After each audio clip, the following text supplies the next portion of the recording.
Hello students. आज हम करने जा रहे हैं क्लास 9th का चैप्टर 4th साइंस का स्ट्रक्चर ऑफ एटम्स। तो ये सारे क्वेश्चंस एमसीक्यू की फॉर्म में ही होंगे और रूल वही है, पहले आपने अटेम्प्ट करना है और फिर अपना आंसर टैली करना है। तो देखते हैं आज का पहला question. The table given below shows the number of protons, neutrons and electrons in 4 ions. तो हमें यहाँ पे टेबल गिवन है और यहाँ कुछ आयंस गिवन है, 4 आयंस हैं, कैल्शियम, फ्लोरीन, ऑक्सीजन और सोडियम। हमें बताना है for which ion is the data correct, किसके लिए डेटा करेक्ट है। तो पहले तो आपको ये पता होना चाहिए कि किसी भी एलिमेंट को लिखने का तरीका होता है, हम उसका सिंबल लिखते हैं, उसके नीचे यहाँ पे लिखते हैं उसका एटॉमिक नंबर और ऊपर लिखते हैं उसका मास। एटॉमिक नंबर क्या होता है? ये होता है number of protons. Number of protons atomic number होता है। और एम क्या होता है? ये होता है प्रोटॉन्स प्लस न्यूट्रॉन को ऐड करके जो आता है उसका मास नंबर होता है। तो ये तरीका होता है। जैसे एग्जांपल के लिए अगर मुझे ऑक्सीजन लिखना हो तो ऑक्सीजन का एटॉमिक नंबर यहाँ लिखूंगा मैं 6 और उसका मास नंबर 12 यहाँ पे लिखूंगा। तो इसका मतलब जैसे कैल्शियम लिखा है तो इसका नीचे एटॉमिक नंबर 20 है। इसका मतलब क्या है कि 20 प्रोटॉन्स होने चाहिए। तो ठीक है, प्रोटॉन 20 है, ये करेक्ट है। क्लोरीन पे 9 है तो 9 ही प्रोटॉन है, ये भी ठीक है। ऑक्सीजन 8, ये भी ठीक है। और सोडियम 11, ये भी ठीक है। यानी कि प्रोटॉन का कॉलम तो सारा ठीक है। अब क्योंकि इन पे चार्जेस लगे हैं तो न्यूट्रॉन को चेक करने से कुछ नहीं होगा, हम इलेक्ट्रॉन को चेक करते हैं। तो फर्स्ट कैल्शियम, कैल्शियम के अंदर यहाँ पे +2 है। अच्छा, 20 एटॉमिक नंबर का मतलब 20 प्रोटॉन तो होता है, 20 इलेक्ट्रॉन्स भी होते हैं। लेकिन क्योंकि इसमें +2 का चार्ज है तो इसका मतलब कि इसने 2 इलेक्ट्रॉन लूज किए होंगे। तो इसके पास इलेक्ट्रॉन्स होने चाहिए 18। बट यहाँ पे गिवन है 20, तो इसका मतलब ये तो गलत हो गया। बाकी भी चेक करते हैं। फ्लोरीन पे नेगेटिव चार्ज है, इसका मतलब इसके पास 9 इलेक्ट्रॉन्स होने चाहिए थे इनिशियली। बट नेगेटिव चार्ज का मतलब इसने एक इलेक्ट्रॉन गेन किया है तो इसके पास इलेक्ट्रॉन्स होंगे 10। तो ये भी गलत है क्योंकि यहाँ 8 गिवन है। ऑक्सीजन के पास 8 इलेक्ट्रॉन्स होने चाहिए थे इनिशियली, बट यहाँ पे -2 चार्ज है, इसका मतलब इसने 2 इलेक्ट्रॉन्स गेन किए हैं। इसके पास होंगे टोटल 10 और यहाँ पे 10 ही लिखा है, तो इसका मतलब ये वाला ऑप्शन करेक्ट है, सी ऑप्शन। सोडियम को भी चेक कर लेते हैं। सोडियम के पास 11 प्रोटॉन्स है। पॉजिटिव चार्ज का मतलब एक इलेक्ट्रॉन उसने लूज किया है तो उसके पास 10 होने चाहिए, बट यहाँ पे क्या गिवन है 11, तो ये गलत है। तो इसका ऑप्शन हो जाएगा सी, ये वाला करेक्ट है, बाकी सारे गलत है। नेक्स्ट क्वेश्चन है हमारा, the atomic number of an element is 17। तो एटॉमिक नंबर 17 गिवन है और number of valence electron in its atom. तो वैलेंस इलेक्ट्रॉन निकालने का क्या तरीका होता है? हम इलेक्ट्रॉनिक कॉन्फ़िगरेशन निकाल लेते हैं उसका, के एल एम जो शेल्स होते हैं। तो 17 उसका एटॉमिक नंबर है। इसका मतलब क्या हो? इसका मतलब ये है कि इसमें 17 प्रोटॉन्स हैं और 17 ही इलेक्ट्रॉन्स हैं। तो इलेक्ट्रॉन को हम जरा डिस्ट्रीब्यूट करते हैं इसके अंदर। के शेल में मैक्सिमम 2 इलेक्ट्रॉन्स आ सकते हैं, एल में 8 और एम में कितने बचे? 8 + 2 10 हो गए, 7 बचे हमारे पास। अब वैलेंस इलेक्ट्रॉन होता है number of electrons in the outer most shell. तो outer most shell M shell, इसमें 7 इलेक्ट्रॉन्स है तो इसका वैलेंस इलेक्ट्रॉन हो गया 7। अगला क्वेश्चन है, the discovery of the nucleus was made by. Nucleus किसने डिस्कवर किया था? तो ये आपने पढ़ा होगा कि न्यूक्लियस डिस्कवर हुआ था रदरफोर्ड के gold foil alpha particle scattering experiment के बाद। तो ये किया था रदरफोर्ड ने। अगला क्वेश्चन है, which of the following statement is not correct about cathode rays. तो कौन सा स्टेटमेंट करेक्ट नहीं है कैथोड रेज के बारे में? कैथोड रेज क्या होती है? कैथोड रेज होते हैं नेगेटिवली चार्ज इलेक्ट्रॉन्स। तो देखते हैं इसमें क्या दिखे। पहला ऑप्शन है दे कंसिस्ट ऑफ इलेक्ट्रॉन्स, ये ठीक है क्योंकि इलेक्ट्रॉन्स ही होते हैं कैथोड रेज में। They travel in straight line, ये भी ठीक है। दे आर पॉजिटिवली चार्ज, ये गलत है। क्यों? क्योंकि इलेक्ट्रॉन्स पे नेगेटिव चार्ज होता है। दे प्रोड्यूस फ्लोरेसेंस, ये भी ठीक है। तो ये 3 ऑप्शन ठीक है, ये वाला गलत है। तो इसने पूछा था कौन सा इनकरेक्ट है, तो ऑप्शन हो जाएगा हमारा सी, सी इनकरेक्ट है। The mass number of an atom is 35 and atomic number is 17। Mass number का मतलब, चलो m से डिनोट कर देता हूँ उसको मैं 35, और एटॉमिक नंबर को हम z से डिनोट करते हैं, ये होता है 17 यहाँ पे गिवन है। उसने बोला है कि नंबर ऑफ न्यूट्रॉन कितने होंगे। तो न्यूट्रॉन निकालने का तरीका क्या होता है, देखो मास नंबर जो होता है वो हम कैलकुलेट करते हैं number of protons plus number of neutron से। तो अगर मुझे न्यूट्रॉन निकालना है तो क्या करूंगा मैं, मास नंबर में से प्रोटॉन माइनस कर दूंगा। तो मास नंबर 35 और प्रोटॉन गिवन है 17। एटॉमिक नंबर का मतलब इतने ही प्रोटॉन्स होंगे इसके अंदर, तो माइनस करके आएगा ये 18। तो ऑप्शन होगा इसका ए 18। अगला क्वेश्चन है, an atom x has mass number 23 and contains 11 protons. तो मास 23 है और प्रोटॉन्स इसके अंदर 11 है। तो बताओ न्यूट्रॉन्स कितने हो जाएंगे। न्यूट्रॉन्स हो जाएंगे, इनको माइनस करके कितना आएगा 12। अच्छा, अगर 11 प्रोटॉन्स हैं तो इलेक्ट्रॉन्स भी 11 ही होने चाहिए, क्योंकि जितने प्रोटॉन्स होते हैं उतने ही इलेक्ट्रॉन्स होते हैं।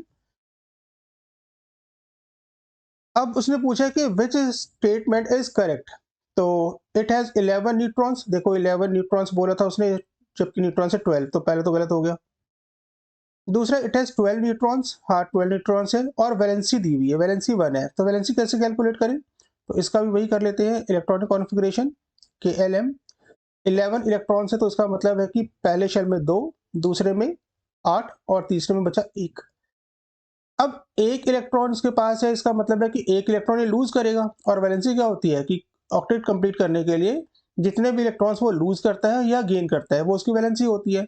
तो अगर इसके पास एक इलेक्ट्रॉन्स ही है तो इसको लूज करना ज़्यादा ईजी है, ये एक इलेक्ट्रॉन लूज कर देगा और इसकी वैलेंसी हो जाएगी 1।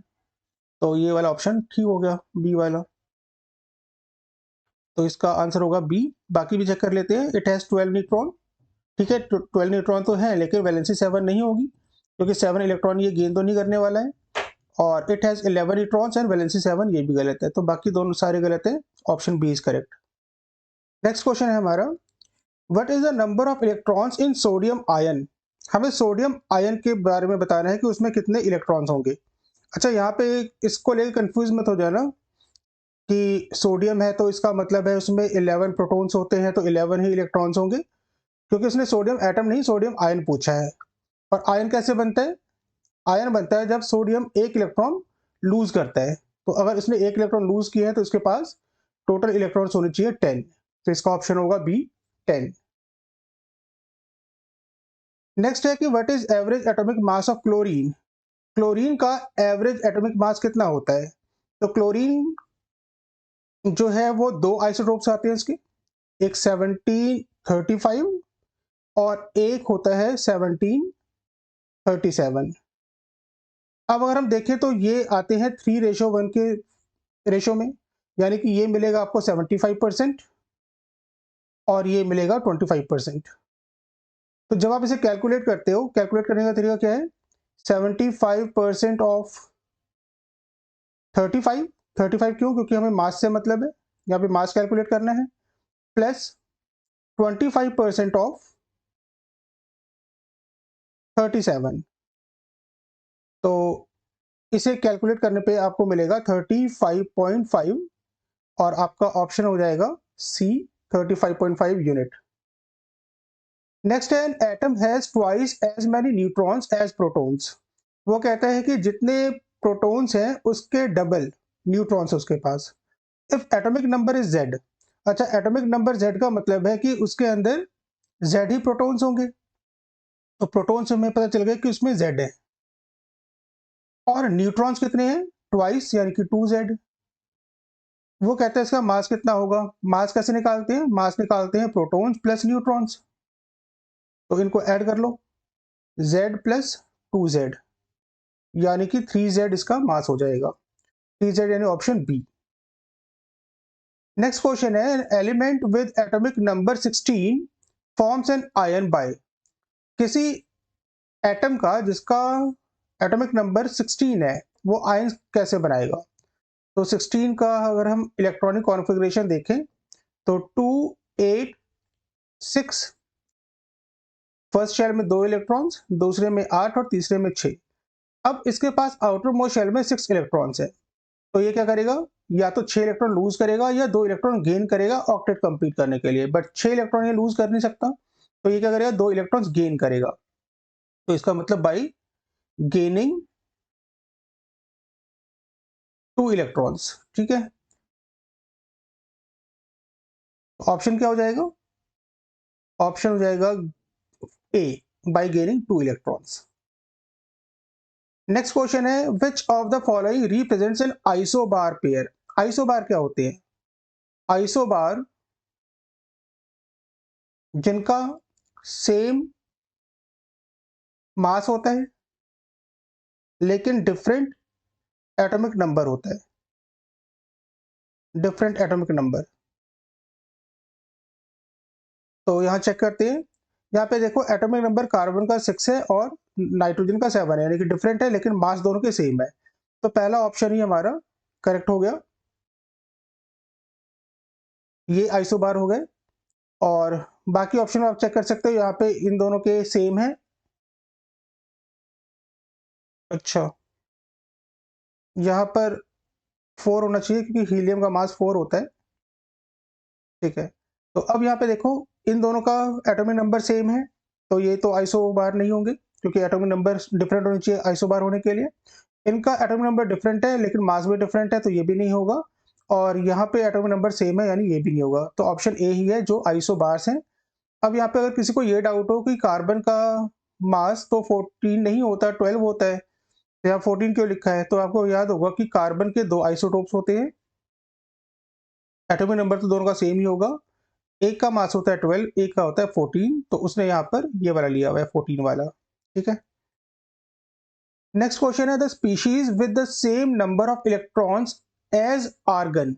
आर्गन जिसका एटॉमिक नंबर 18 है, तो उसने पूछा इनमें से कौन सी स्पीशीज है जिसका इलेक्ट्रॉन, जिसके पास उतने ही इलेक्ट्रॉन्स है जितने आर्गन के पास है, यानी 18 इलेक्ट्रॉन्स। तो देखते हैं वन बाय वन। पोटेशियम के पास होते हैं टोटल 19 इलेक्ट्रॉन्स, क्योंकि 19 नंबर पे आता है, एटॉमिक नंबर 19 है इसका। बट यहाँ पे पोटेशियम नहीं लिखा, पोटेशियम आयन है यानी कि +1 चार्ज है। प्लस का 1 चार्ज कब आता है, जब ये एक इलेक्ट्रॉन लूज करेगा, यानी इसके पास कितने इलेक्ट्रॉन्स बचे, 18। तो इसके पास 18 है जो हमें चाहिए था।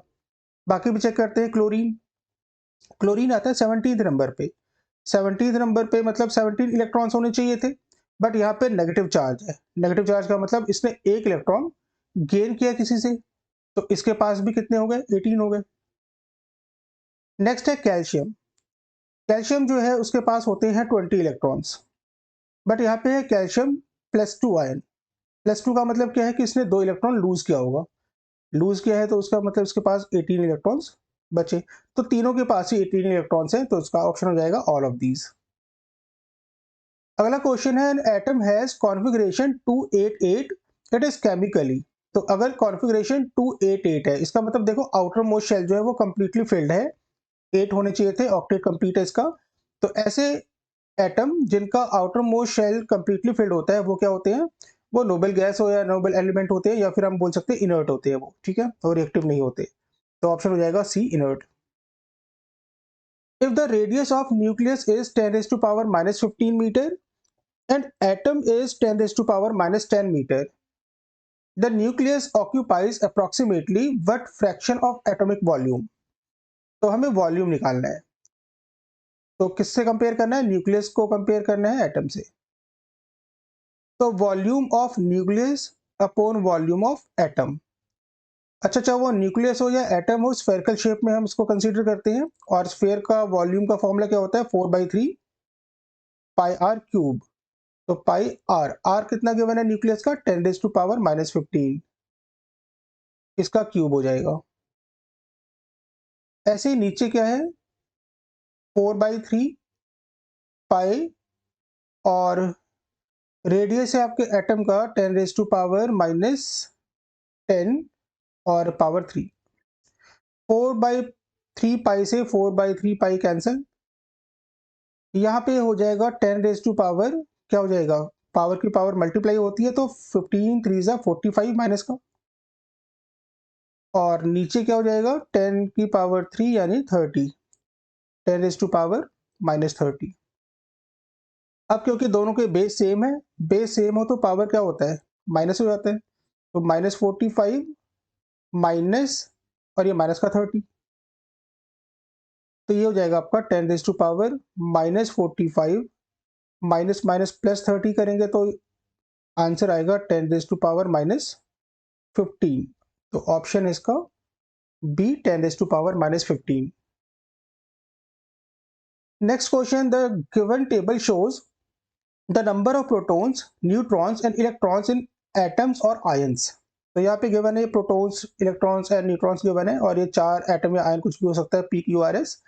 हमें बताना है विच एटम या ion in the table is an isotope of the atom with the composition of 11 proton, 11 electron and 14 neutron. तो इसका आइसोटोप हमें बताना है। तो सपोज करो ये Z मान लेते हैं या कुछ और मान लेते हैं, X मान लेते हैं कि ये X एलिमेंट है और इसके अंदर 11 प्रोटॉन्स हैं, तो इसका मतलब एटॉमिक नंबर इसका 11 हो गया, और इसके अंदर न्यूट्रॉन कितने, 14। तो मास कितना हो जाएगा इसका, मास हो जाएगा 14 प्लस 11 यानी 25। तो ये जो एलिमेंट X है जो हमें गिवन है, इसका एटॉमिक नंबर 11 है और मास नंबर 25 है। हमें देखना है इसका आइसोटोप कौन सा हो सकता है इनमें से। आइसोटोप कौन सा होगा जिसका एटॉमिक नंबर तो सेम ही होना चाहिए और मास डिफरेंट होना चाहिए। तो यहाँ पे देखते हैं एटॉमिक नंबर सेम किस किस का है, 11। तो एक तो P का सेम है और एक S का सेम है, तो ये दो ऑप्शन तो वैसे ही एलिमिनेट हो गए। तो इन दोनों में से कोई एक होगा। अब मास देखते हैं, डिफरेंट होना चाहिए। मास कैसे निकालेंगे, प्रोटॉन और न्यूट्रॉन को ऐड करके। तो इन दोनों को ऐड करेंगे तो आएगा 23, ये डिफरेंट आ रहा है बिल्कुल। और यहाँ से अगर इनको और इनको ऐड करेंगे तो आएगा 25, ये सेम आ गया। तो सेम वाला तो नहीं होना चाहिए, ये वाला होना चाहिए, यानी ऑप्शन पी, पी का मतलब ए, ये वाला ऑप्शन। नेक्स्ट क्वेश्चन है विच स्टेटमेंट इज करेक्ट। तो कौन सा स्टेटमेंट ठीक है इसमें से। पहला है कि isotopes have same mass number but different atomic number. तो देखो आइसोटोप्स क्या होते हैं, जिनका मास नंबर सेम हो और नहीं, जिसका मास नंबर डिफरेंट हो लेकिन एटॉमिक नंबर सेम हो, यहाँ उल्टा लिखा है तो इसका मतलब ये गलत है। दूसरा आइसोबार गिवन है कि have same atomic number but different mass number. Isobar होते हैं जिनका एटॉमिक नंबर डिफरेंट होता है, बट इसने बोला एटॉमिक नंबर सेम है, तो ये भी गलत है। अगला है isotopes have same atomic number but different mass number. तो ये ठीक है, आइसोटोप्स जिसका सेम एटॉमिक नंबर होता है और डिफरेंट मास नंबर होता है, तो ये करेक्ट ऑप्शन सी है। 17th क्वेश्चन है the isotope used in the treatment of cancer is. Cancer की ट्रीटमेंट में कौन सा आइसोटोप यूज करते हैं हम। तो ये आप लोगों को याद होना चाहिए, कैंसर की ट्रीटमेंट में हम कोबाल्ट 60 का यूज करते हैं। बाकी भी आइसोटोप से इनका यूज कहाँ कहाँ पर होता है। कार्बन 14 का यूज होता है कार्बन डेटिंग में, जो रेडियो एक्टिव कार्बन डेटिंग होती है, कार्बन डेटिंग। और कार्बन डेटिंग से हम क्या पता लगाते हैं, हम पता लगाते हैं किसी भी ऑर्गेनिक मैटर का के बारे में कि वो कितना पुराना हो सकता है, उसकी एज कैसे हम कैलकुलेट करते हैं, वो इस मेथड से करते हैं। दूसरा यूरेनियम 235, इसका यूज हम करते हैं as a fuel in nuclear reactor. जो न्यूक्लियर रिएक्टर्स होते हैं वहां पे एज अ फ्यूल यूरेनियम 235 का यूज होता है। एंड आयोडीन का यूज कहाँ होता है, ट्रीटमेंट ऑफ गॉइटर। तो गॉइटर की ट्रीटमेंट में इसका यूज किया जाता है, ठीक है। नेक्स्ट क्वेश्चन है आपका 18th question, the nucleon number of bromine atom is 79। अब ये न्यूक्लियन क्या होता है, देखो न्यूक्लियन जो है, न्यूक्लियन ये होता है आपका number of proton plus number of neutron. क्योंकि ये दोनों ही चीजें प्रोटॉन और न्यूट्रॉन न्यूक्लियस के अंदर होती हैं, तो न्यूक्लियस के अंदर होती है तो इसको हमने एक कॉमन नाम दे दिया न्यूक्लियन। तो न्यूक्लियन का मतलब है 79, इसका मतलब प्रोटॉन और न्यूट्रॉन दोनों मिला के 79 है। और प्रोटॉन कहता है कि 35 है। अब ये बताओ अगर न्यूक्लियन 79 है, प्रोटॉन 35 है, प्रोटॉन अगर 35 है तो न्यूट्रॉन कितने होंगे। न्यूट्रॉन निकालने के लिए 79 में से 35 माइनस कर दो, आपको न्यूक्लियंस पता चल जाएंगे, और न्यूक्लियस नहीं न्यूट्रॉन्स पता चल जाएंगे। तो ये कितना होगा, 9 में से 5 गया 4 और ये 44। चलो अब देखते हैं ऑप्शंस। इसने क्या पूछा था कि विच of the following is true about the bromine atom. पहला है कि इट हैज 79 न्यूट्रॉन्स, तो ये तो गलत है, 79 पूरे के पूरे तो न्यूट्रॉन्स नहीं होंगे, कुछ न्यूट्रॉन कुछ प्रोटॉन्स होंगे। दूसरा, इट हैज 44 इलेक्ट्रॉन्स। अब देखो इलेक्ट्रॉन्स कितने होते हैं जितने प्रोटॉन्स होते हैं, प्रोटॉन कितने थे 35, और इसने बोला कि इलेक्ट्रॉन 44 है, तो ये तो गलत है। 35 अगर प्रोटॉन्स है तो न्यूट्रॉन इलेक्ट्रॉन भी 35 ही होने चाहिए थे। सी है, its electronic configuration contains 3 shells which is 7 electron in outer most shell. अच्छा देखते हैं 35 अगर इसका एटॉमिक नंबर है तो इसका कॉन्फ़िगरेशन कैसे बनेगा। के एल एम एन, पहले शेल में 2 इलेक्ट्रॉन्स, दूसरे में 8 होंगे, तो 10 तो हो चुके हैं। अब बच्चे हमारे पास कितने, 25। 25 में से हम इसको 18 दे सकते हैं, थर्ड शेल में मैक्सिमम 18 हो सकता है अगर वो आउटर मोस्ट शेल ना हो तो। 18 देने के बाद अब कितने बचे हमारे पास, अब बचे 7, तो इसके पास 7 आ जाएगा। तो आउटर मोस्ट शेल में तो 7 आ रहा है, बट इसने क्या कहा था, इसने कहा था कि इट कंटेन्स 3 शेल्स। यहाँ पे कितने शेल्स हो गए, 1 2 3 4 4 शेल्स, तो ये तो ऑप्शन ये भी गलत हो गया। तो डी ऑप्शन है कि it has similar chemical properties as chlorine. अब देखो केमिकल प्रॉपर्टीज कैसे पता चलता है, तो दो एटम्स अगर उनका वैलेंस इलेक्ट्रॉन सेम है तो उनकी केमिकल प्रॉपर्टी भी सेम होती है। क्लोरीन का वैलेंस इलेक्ट्रॉन 7 ही होता है क्योंकि क्लोरीन आता है 17th नंबर पे। तो क्लोरीन का अगर हम कॉन्फ़िगरेशन देखें तो वो आता है आपका 2 8 7। तो देखो इसके आउटर मोस्ट शेल में भी 7 इलेक्ट्रॉन्स है और यहाँ भी 7 ही है, तो इन दोनों का, इसका और इसका वैलेंस इलेक्ट्रॉन तो सेम है, तो केमिकल प्रॉपर्टी भी सेम होनी चाहिए, तो option D is correct, it has similar chemical properties as chlorine. Next question है, एलिमेंट एक्स जिसमें एटॉमिक नंबर 12 गिवन है रिएक्ट्स विद वाई जिसका एटॉमिक नंबर 17 है। हमें बताना कि उसके कंपाउंड का फॉर्मूला क्या होगा। तो फॉर्मूला निकालने से पहले हमको उनकी वैलेंसी पता होनी चाहिए। तो एक्स की वैलेंसी कितनी होगी, देखो यहाँ पे अगर मैं के एल एम लिखूं और कॉन्फ़िगरेशन लिखूं तो 2 8 2, 12 है तो 12 ऐसे डिस्ट्रीब्यूट होंगे। आउटर मोस्ट शेल में 2 इलेक्ट्रॉन्स हैं, तो 2 इलेक्ट्रॉन ये क्या करेगा, लूज कर देगा, इसकी वैलेंसी हो जाएगी 2। दूसरा जो वाई कंपाउंड है, वाई एलिमेंट है, उसमें 17 इलेक्ट्रॉन्स हैं, तो 17 का मतलब 2 8 7, इसके आउटर मोस्ट शेल में 7 इलेक्ट्रॉन्स हैं, तो ये 7 लूज तो नहीं करेगा, क्या करेगा ये एक गेन कर लेगा। अगर एक गेन करेगा तो वैलेंसी इसकी 1 हो जाएगी। अब हमें वैलेंसी पता चल चुकी है दोनों की, अब तरीका क्या था, सिंबल लिखो, इनके नीचे इनकी वैलेंसीज लिखो और क्रॉस में इस तरह से दिखा के और फॉर्मूला बना लो। तो x के नीचे 1 और y के नीचे 2 आ जाएगा, तो हमारा आंसर आएगा XY2। XY2 का मतलब option B is correct. Next question है हमारा, which statement best explains chemical reactivity. तो total electrons, number of neutrons, valence electrons या मास नंबर। तो मैंने अभी थोड़ी देर पहले ही बताया था कि जो केमिकल प्रॉपर्टीज होती है वो वैलेंस इलेक्ट्रॉन पर डिपेंड करता है, तो इसका ऑप्शन होगा सी वैलेंस इलेक्ट्रॉन, क्योंकि जिन भी एलिमेंट्स के वैलेंस इलेक्ट्रॉन सेम होते हैं उनकी केमिकल प्रॉपर्टी भी सेम होती है। अगला क्वेश्चन है, रदरफोर्ड कंक्लूडेड। तो रदरफोर्ड ने जो अपना अल्फा पार्टिकल स्कैटरिंग एक्सपेरिमेंट किया था उसमें जो उसने कंक्लूजन निकाला था उसके बारे में कुछ पॉइंट्स गिवन है from the alpha particle scattering experiment that. अब ये 3 पॉइंट्स गिवन है, पहला दूसरा और तीसरा। हमें क्या बताना है, हमें बताना है कि आइडेंटिफाई द इनकरेक्ट स्टेटमेंट, इन तीनों में से इनकरेक्ट कौन सा है। तो देखते हैं पहला क्या है, most of the space inside the atom is empty because most of the alpha particles pass through the gold foil without getting deflected. तो ये बिल्कुल ठीक है, ये उसका कंक्लूजन था क्योंकि मोस्टली जो अल्फा पार्टिकल थे बिना किसी डिफ्लेक्शन के पास हो गए थे, तो उसने इससे कंक्लूजन निकाला कि मोस्टली स्पेस एम्प्टी होगा।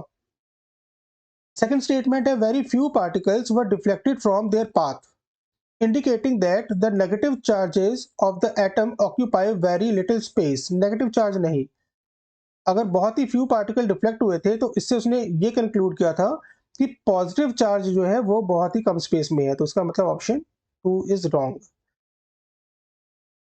Second statement is wrong. Third है हमारा, a very large fraction of a particles were deflected by 180 degree. Very large तो नहीं था, बहुत ही स्मॉल था, यानी 1 आउट ऑफ 12,000 पार्टिकल ऐसे थे जो 180 डिग्री से रिफ्लेक्ट हुए थे। तो ये भी गलत होगा। तो इसमें सेकंड और थर्ड दोनों ही ऑप्शन गलत है, तो हमारा आंसर हो जाएगा B, second and third are incorrect, बाकी जो पहले है वो करेक्ट है। अगला क्वेश्चन है the main drawback of Rutherford's model of an atom is that.